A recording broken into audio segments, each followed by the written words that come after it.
નમસ્કાર વિદ્યાર્થી મિત્રો, અગાઉના વિડીયોમાં આપણે ઉદાહરણ 5 વિશે અભ્યાસ કર્યો હતો.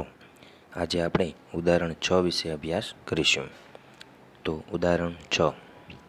ગુજરાત રાજ્યની એક યુનિવર્સિટીમાં ચાલુ વર્ષે વિદેશથી ભણવા માટે આવેલા વિદ્યાર્થીઓમાંથી 7 વિદ્યાર્થીઓનો એક નિદર્શ લઈ તેમના બુદ્ધિમત્તાનો આંક એટલે કે આઈક્યુ અને તેમણે 75 ગુણની પરીક્ષામાં મેળવેલ ગુણની માહિતી નીચે આપેલી છે. તો અહીંયા બે ચલ આપેલા છે, એક બુદ્ધિમત્તાનો આંક એટલે કે આઈક્યુ અને બીજી છે પરીક્ષામાં મેળવેલ ગુણ. તો અહીંયા વિદ્યાર્થીઓ 7 છે એટલે n બરાબર આપણે કેટલા થશે તો કે 7. 1 2 3 4 5 6 અને 7 વિદ્યાર્થીઓ છે. પછી આઈક્યુને આપણે એક્સ કોલમ કહેશું. તેમાં 85 95 100 90 110 125 અને 70. ત્યારબાદ ગુણની કોલમને આપણે વાયની કોલમ કહેશું. તો એમાં 46 50 50 45 60 70 અને 40. તો આ પ્રમાણે તમને કોષ્ટકમાં એક્સ ચલ અને વાય ચલ આપેલા છે. આ પરથી વાયની એક્સ પરની નિયત સંબંધ રેખા મેળવો. તો પેલું કામ અહીંયા શું કરવાનું છે તો કે વાયની એક્સ પરની નિયત સંબંધ રેખા મેળવવાની છે. અને કોઈ વિદ્યાર્થીનો આઈક્યુ 120 હોય, આઈક્યુ એટલે આપણે કઈ કોલમ કીધી છે એક્સ, તો એક્સ બરાબર 120 હોય તો તેના ગુણનું અનુમાન કરો. એટલે એક્સ બરાબર 120 હોય ત્યારે વાયની અનુમાનિત કિંમત કેટલી થશે એટલે કે ગુણ કેટલા હશે એનું અનુમાન તમને કરવાનું કીધું છે. તદુપરાંત આઈક્યુ બરાબર 100 હોય એટલે કે એક્સ બરાબર 100 હોય ત્યારે અનુમાનમાં થતી ત્રુટિ શોધો. હવે જો અહીંયા આઈક્યુ 120 આપ્યો છે અને આઈક્યુ 100 આપ્યો છે, બંનેની તમારે વાયની અનુમાનિત કિંમત તમને મેળવવાની કીધી છે. પણ ત્રુટિ ફક્ત તમારે આઈક્યુ 100 હોય ત્યારે તેની ત્રુટિ મેળવી શકાય. શા માટે તો કે આઈક્યુ 120 તો તમે અહીંયા એક્સની કોલમમાં જોઈ શકો છો કે એક્સની કોલમમાં ક્યાંય તમારે 120 કિંમત આપેલી નથી, તો સામેની વાયની કિંમત પણ આપણી પાસે હશે નહીં. તેથી તેની કોઈ ત્રુટિ શોધી શકાતી નથી. જ્યારે આઈક્યુ બરાબર 100 તો અહીંયા 100 તમને એક્સની કોલમમાં આપેલા છે, જ્યારે એની સામે વાયની કોલમમાં 50 કિંમત છે.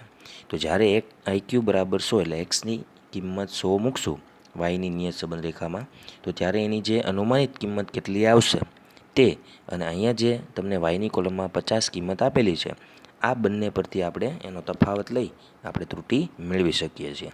જ્યારે એક્સ બરાબર 120 જે છે આઈક્યુ 120 આપ્યો છે એની ત્રુટિ આપણે મેળવી શકાતી નથી, કારણ તો કે એક્સની કોલમમાં ક્યાંય 120ની કિંમત તમને આપેલી નથી, તેથી એની વાયની કિંમત પણ આપણી પાસે હશે નહીં. તેથી આપણે એનો તફાવત લઈ શકીએ નહીં એટલે કે ત્રુટિ મેળવી શકીએ નહીં. ચાલો તો સૌ પ્રથમ પહેલું જ કામ આપણે એક્સ બાર અને વાય બાર મેળવવા માટે એક્સની કોલમનો સરવાળો અને વાયની કોલમનો સરવાળો મેળવીશું. તો કોષ્ટક તૈયાર કરીએ. તો એક્સની કોલમ અને વાયની કોલમ જે રકમમાં તમને આપેલી છે, તો એક્સની કોલમ એટલે કે આઈક્યુનો સરવાળો કરીએ. બધી કિંમતોનો 85 + 95 + 100 + 90 + 110 + 125 + 70, તો ટોટલ આવશે 675. એટલે સિગ્મા એક્સ આપણને મળશે 675. એવી જ રીતના વાયની કોલમ 46 + 50 + 50 + 45 + 60 + 70 + 40, એટલે ટોટલ થશે 361. એટલે સિગ્મા વાય બરાબર તમને કેટલા મળશે 361. તો એક્સ બાર બરાબર સિગ્મા એક્સ અપોન એન. તો સિગ્મા એક્સ આપણને કેટલા મળ્યા છે 675. એન એટલે કે કુલ વિદ્યાર્થી તો કે 7 એટલે એન બરાબર 7. તો 675 ભાગ્યા 7 બરાબર 96.43. તો એક્સ બાર તમને પોઈન્ટમાં મળે છે 96.43. હવે વાય બાર મેળવીએ તો સિગ્મા વાયના છેદમાં એન. તો સિગ્મા વાય બરાબર 361 આવ્યા છે, એન બરાબર 7 છે, તો વાય બાર બરાબર તો કે 51.57 મળશે. તો અહીંયા તમે જોઈ શકો છો કે એક્સ બાર અને વાય બાર બંને પોઈન્ટમાં એટલે કે અપૂર્ણાંકમાં આવે છે અને કિંમતો કેવી છે તો કે કિંમતો મોટી છે. તો અહીંયા આપણે ટૂંકી રીતનો ઉપયોગ કરશું. તો જ્યારે એક્સ અને વાયની કિંમતો મોટી છે અને બંને મધ્યકો અપૂર્ણાંકમાં છે, બરાબર, એટલે ટૂંકી રીતનો ઉપયોગ કરશું. તો સૌપ્રથમ ટૂંકી રીતનો ઉપયોગ કરવા માટે યુ અને વી બે કોલમ મેળવવી પડશે. તો યુ બરાબર તો કે એક્સ માઇનસ એ છેદમાં સી એક્સ. તો એ બરાબર આપણે કોઈ પણ કિંમત ધારી લઈએ. તો એક્સ બાર આપણે 96.43 આવ્યો છે, તો આપણે એ બરાબર 95 ધારી લઈએ. અને સી બરાબર 5, સી એક્સ બરાબર 5. શું કામ 5? તો કે બધી કિંમતોને આપણે 5 વડે નિશેષ ભાગી શકીએ છીએ. એટલે સી એક્સ બરાબર 5 લેશું. તો એક્સ માઇનસ 95 ભાગ્યા 5. ત્યારબાદ વીની કોલમ તો કે વાય માઇનસ બી છેદમાં સી વાય. તો વાય માઇનસ તો કે બી બરાબર આપણે 50 ધારશું, કારણ કે વાય બાર તમને મળ્યું છે 51.57. તો એના પરથી આપણે બી બરાબર 50 ધારી લઈએ. સિવાય તો આમાં કોઈ સામાન્ય નીકળતું નથી, એટલે સિવાય બરાબર આપણે 1 લઈ લેશું. એટલે વાય માઇનસ 50 છેદમાં 1 બરાબર વાય માઇનસ 50 પણ લઈ શકીએ, કારણ કે 1 છે એ છેદમાં લખીએ કે ન લખીએ, કિંમતમાં કોઈ ફેરફાર થતો નથી. તો હવે યુ અને વીની કોલમ આપણે મેળવીએ. તો યુની કોલમ બરાબર એક્સ માઇનસ 95 ભાગ્યા 5. તો એક્સની બધી કિંમતોમાંથી 95 બાદ કરશું અને એને ભાગ્યા 5 કરશું. તો 85 માઇનસ 95 ભાગ્યા 5 બરાબર -2. ત્યારબાદ 95 માઇનસ 95 ભાગ્યા 5 એટલે 0. 100 માઇનસ 95 ભાગ્યા 5 એટલે +1. 90 માઇનસ 95 ભાગ્યા 5 -1. 110 માઇનસ 95 ભાગ્યા 5 એટલે 3. 125 માઇનસ 95 ભાગ્યા 5 એટલે +6. 70 માઇનસ 95 ભાગ્યા 5 તો કે -5. હવે આપણે સરવાળો કરશું, એટલે સિગ્મા યુની કોલમ બરાબર ટોટલ આવશે +2. હવે વીની કોલમ તો વાય માઇનસ 50. તો 46 minus 50 -4. 50 minus 50 0. 50 minus 50 0. 45 minus 50 -5. 46 60 minus 50 બરાબર 10. 70 માઇનસ 50 બરાબર 20. 40 માઇનસ 50 બરાબર -10. એટલે આવશે ટોટલ 11. હવે યુવીની કોલમ મેળવીએ, એટલે કે યુ અને વી બંનેનો ગુણાકાર. તો -2 ગુણ્યા -4 બરાબર 8. 0 ગુણ્યા 0 એટલે 0. 1 ગુણ્યા 0 એટલે 0. -1 ગુણ્યા -5 બરાબર +5. 3 ગુણ્યા 10 બરાબર 30. 6 ગુણ્યા 20 બરાબર 120. -5 ગુણ્યા -10 બરાબર 50. અને યુવીનો સરવાળો એટલે કે સિગ્મા યુવી બરાબર આવશે 213. ત્યારબાદ હવે હજી આપણે યુનો વર્ગ મેળવવો પડશે. તો છેલ્લી કોલમ મેળવીએ યુનો વર્ગ. તો 2નો વર્ગ 4. 0નો 0. 1નો વર્ગ 1. -1નો વર્ગ 1. 3નો વર્ગ 9. 6નો વર્ગ 36. -5નો વર્ગ 25.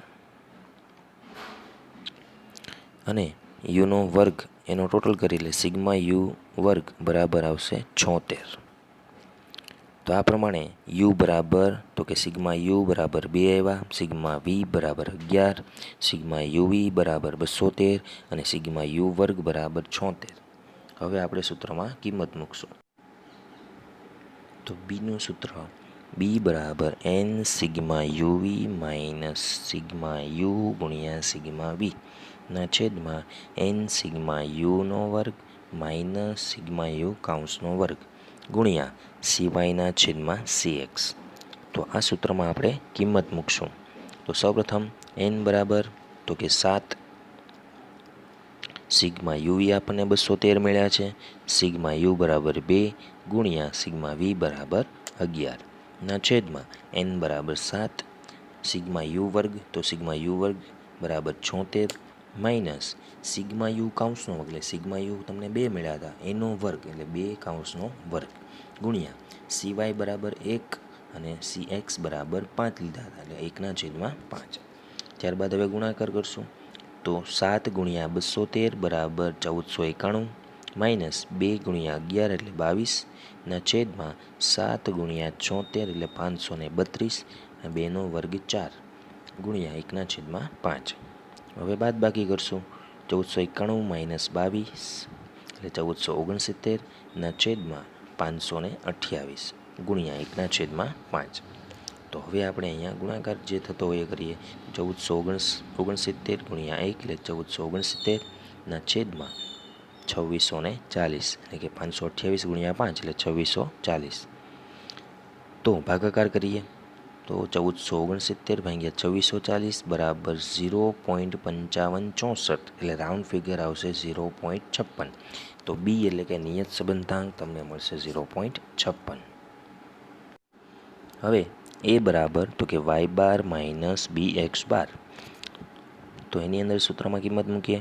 વાય બાર આપણને કેટલો મળ્યો હતો? 51.57 માઇનસ બી બરાબર કેટલા મળ્યા? 0.56 ગુણ્યા એક્સ બાર એટલે આપણે કેટલા મળ્યા હતા?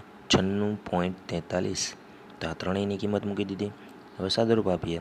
51.57 51.57 માઇનસના માઇનસ 0.56 ગુણ્યા 96.43 કરો એટલે 54.0008.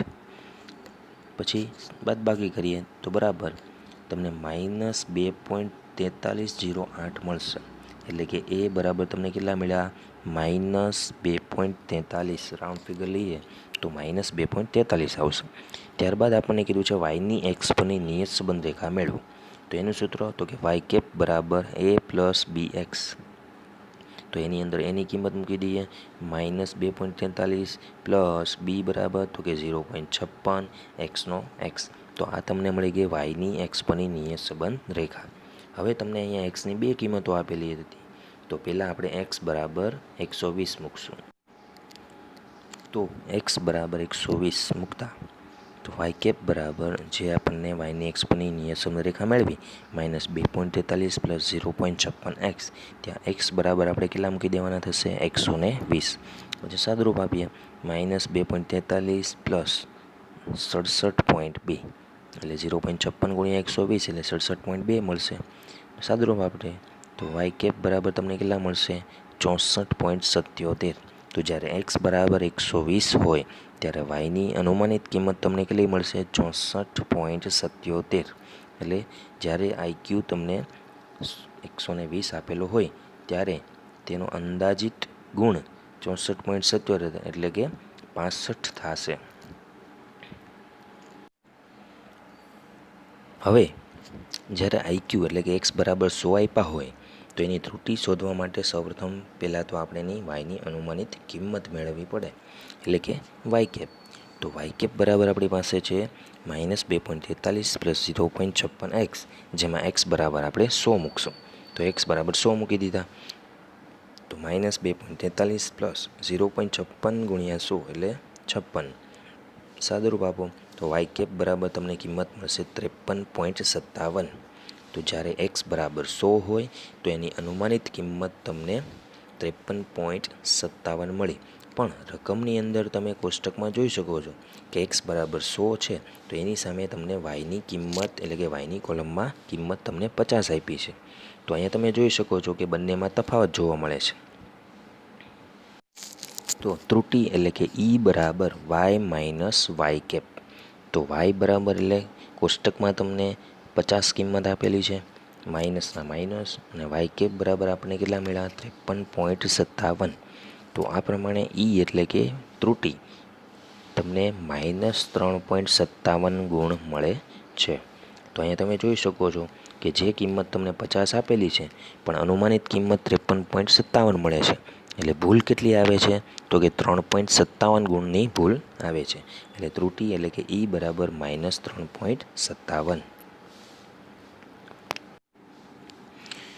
એટલે અહીંયા તમારે યાદ રાખવાનું કે નિરપેક્ષ ચલ એક્સની ફક્ત તે જ કિંમત માટે ત્રુટિ શોધી શકાય છે કે જેના માટે તેની અનુરૂપ સાપેક્ષ ચલ વાયની પ્રાપ્ત અવલોકિત કિંમત જ્ઞાત હોય.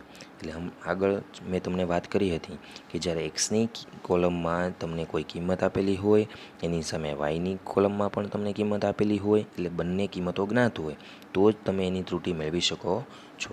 તો અહીંયા આપણે દાખલામાં પણ જોઈ શકીએ છીએ કે જ્યારે એક્સ બરાબર 120 હતા ત્યારે એની વાયની કાંઈ કિંમત અવલોકિત કિંમત હતી નહીં, એટલે આપણે એની ત્રુટિ શોધી શક્યા નહીં. જ્યારે એક્સ બરાબર 100 લીધા, એક્સ બરાબર 100 કિંમત મૂકી તો એ તમને કોષ્ટકની અંદર એક્સની કોલમમાં એક્સ બરાબર 100 આપેલા હતા, એની સામે વાયની કોલમમાં તમને કિંમત 50 આપી હતી, એટલા માટે આપણે એની ત્રુટિ મેળવી. બરાબર. તો એક્સ બરાબર 120ને અનુરૂપ વાયની કિંમતમાં અનુમાનમાં થતી ત્રુટિ શોધી શકાય નહીં, કેમ કે એક્સ બરાબર 120ને અનુરૂપ વાયની પ્રાપ્ત અવલોકિત કિંમત જ્ઞાત છે નહીં, એટલે કે તમને રકમમાં આપેલી નથી.